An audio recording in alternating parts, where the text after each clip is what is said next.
On the evening of December 16, 2012, a 23-year-old physiotherapy student stepped out of a shopping mall in South Delhi with her male friend. It was winter, and the city was busy with people returning home after work. She was young, ambitious, and determined to build a career in healthcare. Like millions of others, she believed she was safe in her own city. She never made it home. Later known to the world as Nirbhaya, meaning the fearless one, she came from a modest family and had big dreams. Her parents had sacrificed everything to educate her. She wanted to become a doctor and support her family. That night was supposed to be ordinary, a movie, a bus ride, and home. Instead, it became a moment that changed India forever. After leaving the mall, the two boarded a private bus that appeared to be operating normally. What they didn't know was that the bus was already occupied by 6 men who had sinister intentions. Within minutes, the atmosphere changed. The doors were locked. The driver diverted the route. What followed was extreme brutality. The young woman was assaulted repeatedly while the bus moved through the streets of Delhi. Her friend was beaten unconscious and thrown aside. After the attack, both victims were dumped naked on the roadside in freezing temperatures, left to die. A passerby noticed them and called the police. The victim was rushed to the hospital in critical condition. Doctors fought to save her life. She suffered severe internal injuries. For days, the entire country waited outside hospitals, praying for her survival. Candlelight vigils spread across cities. People cried, protested, and demanded justice. She fought bravely. During her treatment, she gave a detailed statement to the police, identifying the attackers.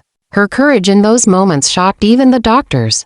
Despite unbearable pain, she wanted justice, not just for herself, but for every woman.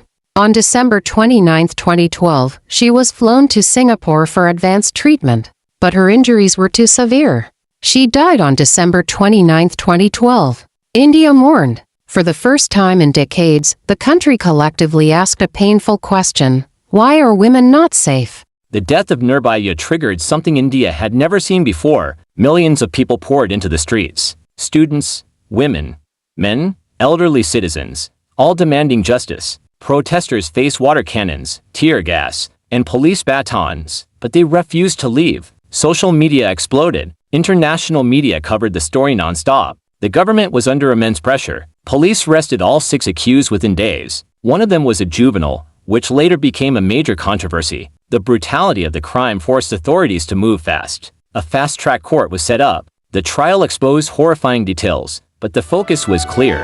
Justice must be served. The victims' parents showed extraordinary strength.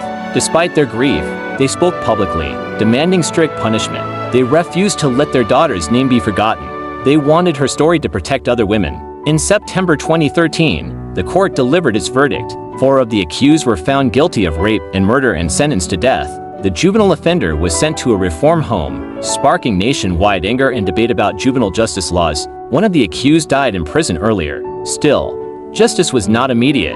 The convicts filed multiple appeals, dragging the case for years. Each delay reopened wounds for the family, but the parents did not give up. They attended every hearing. They spoke to the media. They reminded the nation that justice delayed is justice denied. Meanwhile, India's legal system began to change. New laws were introduced.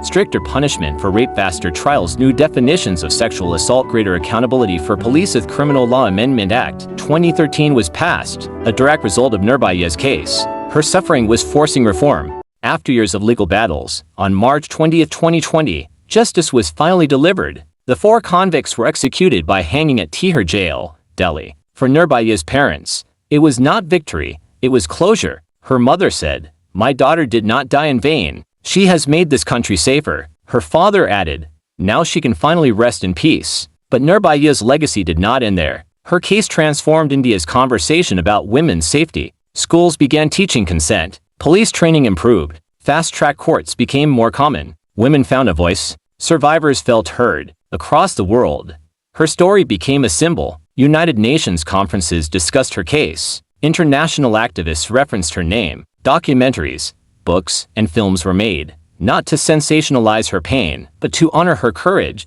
She became a movement. Today, when women demand safety, when laws protect victims, when society speaks up against violence, Nirbhaya's voice echoes through it all. She asked for justice. She received it, and she changed the world.